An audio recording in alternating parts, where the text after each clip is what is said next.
I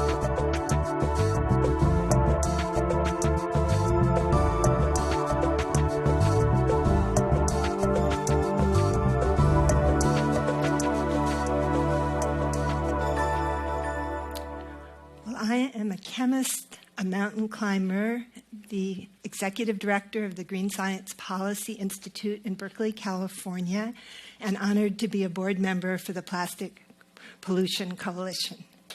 And I want to tell you about yet another problem about plastic. Something that's not so well known, is extremely threatening to our health and well-being, and that is the toxic flame retardants used in plastic and foam in our furniture, our electronics, and other common everyday products.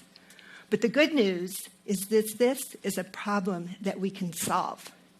So let me ask you, how many of you believe if a chemical is in your toothpaste or your shampoo, someone is making sure that that chemical, that there are no cancer-causing or hazardous chemicals in those products? How many think somebody's paying attention? Not very many people here, knowledgeable audience. And how many think that there can be chemicals in everyday products that are known to cause serious harm and no one has the authority to do anything about it? You are very knowledgeable, and you're right. The sad fact is in America, foods, drugs, and pesticides are regulated before they go into products. And for all other chemicals, there's no regulation. So we can know that there's serious problems with a chemical, and they can end up in our consumer products. So I'm a chemist. I study molecules called organohalogens. Organo means carbon. Halogens are bromine, fluorine, chlorine, iodine.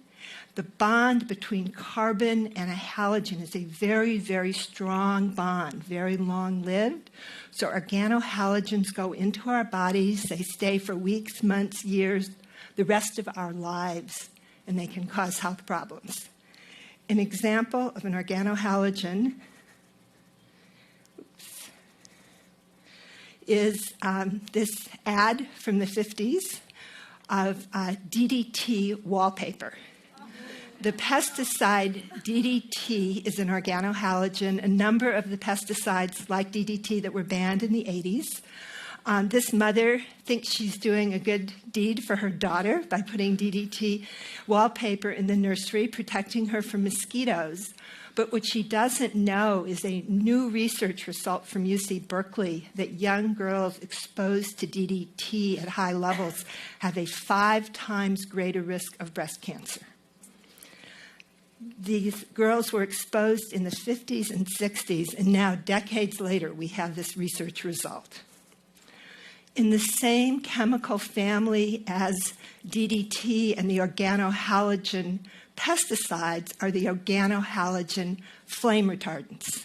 They're chemical cousins. In some cases, they're the same thing. Pesticides and flame retardants are the same molecules. So I first got interested in flame retardants back in the 70s. I heard about a flame retardant called brominated tris that was being used in all kids' pajamas in those days. 5 to 10% of the weight of the pajamas was this organohalogen flame retardant. We tested it. We found it was a mutagen. It changed the DNA of living organisms, was likely to cause cancer. We found a child who'd never worn tris pajamas, which wasn't so easy, put her in tris pajamas. The next morning, there were tris breakdown products in her urine. That means that chemicals go into our bodies from our clothing, just as though we were eating them, but there's no regulation from the government. So being scientists, we wrote a paper in Science, a lead article. We called to stop the use of tris in kids' pajamas. And that was January 1977. 3 months later, the Consumer Product Safety Commission banned tris. So if any of you were kids in the 70s, maybe some of you were, you only wore tris for a year or two. Sounds like a good deal. So when brominated tris got banned, what do you think the substitute was? We always like to keep our industrial processes similar. The substitute was chlorinated tris. So we did more studies. Chlorinated tris was a mutagen. We wrote another paper. It was also removed from kids' pajamas. But the sad news is today, chlorinated tris is back. It's in our furniture foam. It's in baby products at levels up to 10% of the weight of foam in our furniture and baby products. And why is that? It's because of a unique California furniture flammability standard called Technical Bulletin 117. And I ask you to remember that when you go home, look under your chair, pick up the center cushion of your couch, and you may see a notice, like the one on the slide, that your couch or your chair complies with Technical Bulletin 117. And that means it's very likely to be treated with an organohalogen flame retardant. So what are the health problems with these chemicals? Well, there's a whole industry of scientists studying these chemicals. Hundreds of scientists get together at meetings, present peer-reviewed papers, and what they have found in animal studies is these chemicals are endocrine disruptors. They cause scrambling of brain development, hyperactivity, neurological impairments.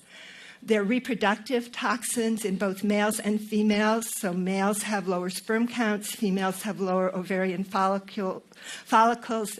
It takes longer to become pregnant. They impact thyroid levels, and they cause cancer. This is in many, many hundreds of animal studies. And now, sadly enough, in the last couple years, we're finding human studies with the same result. And it's pretty unusual to find human health results on chemicals that aren't industrial. We are exposed to so many chemicals, we move around a lot, that usually it's just industrial chemicals like asbestos where we can find health results. But because these flame retardants were used in our furniture since the standard was passed in the 70s, and used at levels of 5% of the weight of the foam, so we can have pounds of these organohalogen flame retardants in our homes. We are finding in humans, not surprisingly, very similar results as in animals. So a new study at UC Berkeley showed that women with higher levels take twice as long to become pregnant. A Columbia University study showed that infants at birth having higher levels have 4 to 6 less IQ points at age 4. So,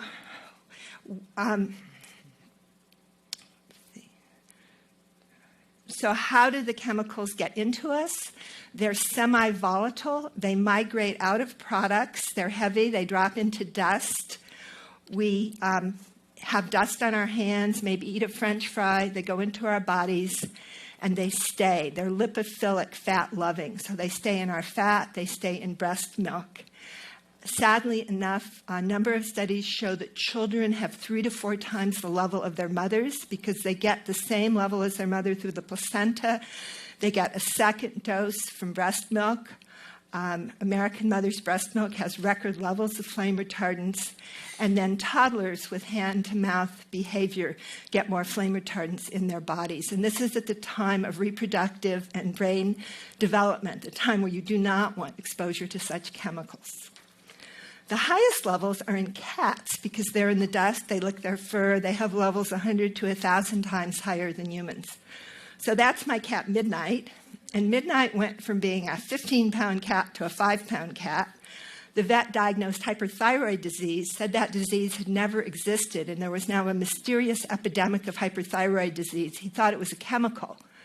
And I thought, that's interesting.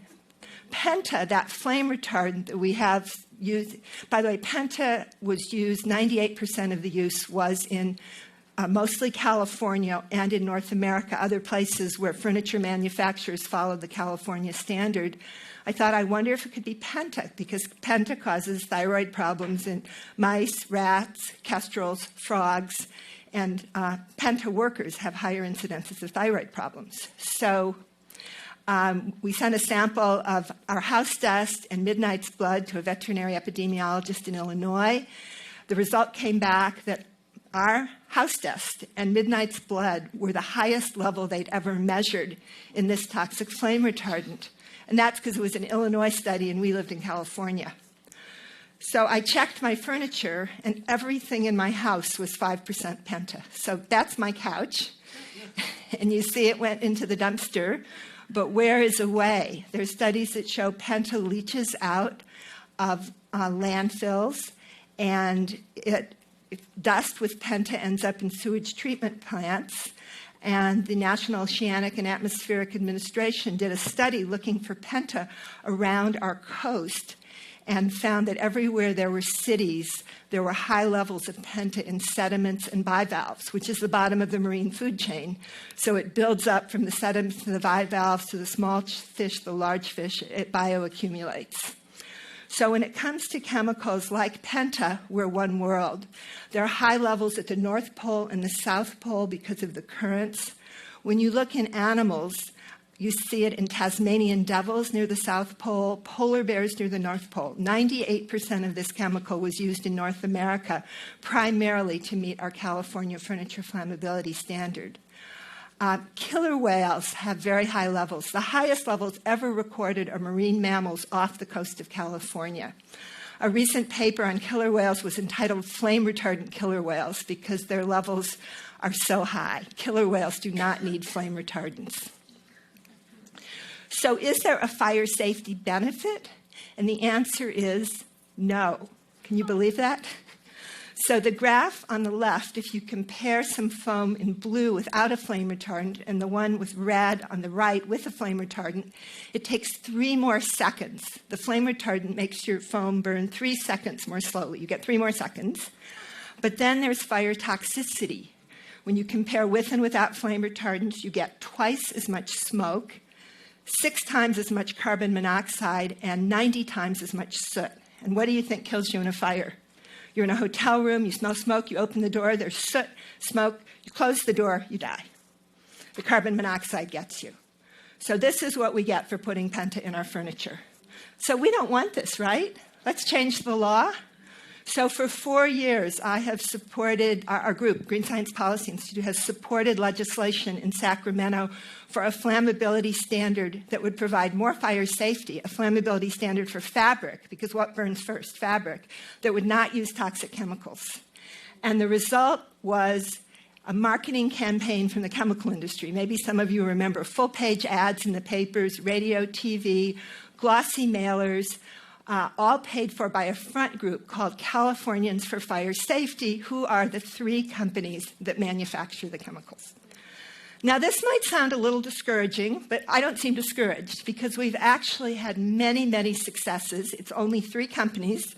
They can change their business model, move to greener chemicals, use biomimicry, find other kinds of flame retardants. Some of our successes is there was going to be a similar flammability standard for pillows, mattress covers, those memory foams we all love. All of those were going to have to resist a candle flame. But when we brought good science into the decision process at the last minute, the standard was suspended. So your pillows, your memory foams, they're all safe. Another important area is green building. You may not realize this, but the materials that often make green buildings energy efficient are plastic insulations that are treated with some of the most toxic flame retardants. But when green builders know about this, they can make other choices. A friend in Berkeley, an architect, had designed supposedly the greenest visitor center ever in Yosemite Valley. It was going to be covered in polystyrene, which is a plastic insulation with one of the worst flame retardants. He heard about the problem, and instead he substituted mineral wool, which is slag wool with basaltic rock, for the plastic polystyrene, and that's our new visitor center in Yosemite. So now, Ted, you're supposed to hear something new. I'm going to share with you something that nobody knows. It's the result of a new study we've done. We've looked at 100 baby products, and the bad news is that 80 of them have toxic flame retardants. The nursing pillow with the organic cotton cover is 10% chlorinated tris. A third of these products have chlorinated tris in them. But with this information, parents can make different choices. Our paper is going to be peer-reviewed. It's going to come out in a few months, and we hope this will reach parents just the way the children's pajama information reached parents. They'll demand safer products. And I actually feel optimistic that children can be safe both in their pajamas and sitting on couches. So I think the toxic chemical problem is solvable. With information, consumers can make better choices. Builders and architects can make better choices. We can support new regulations that will give us more fire safety without toxicity. And very important, right now in DC, we have legislation for chemical reform to give our government the authority to protect us not only from toxic flame retardants in plastics, but from a whole range of toxic chemicals that are adversely impacting our health. So I think this is a moment that we can succeed and we can have a healthier world. Thank you.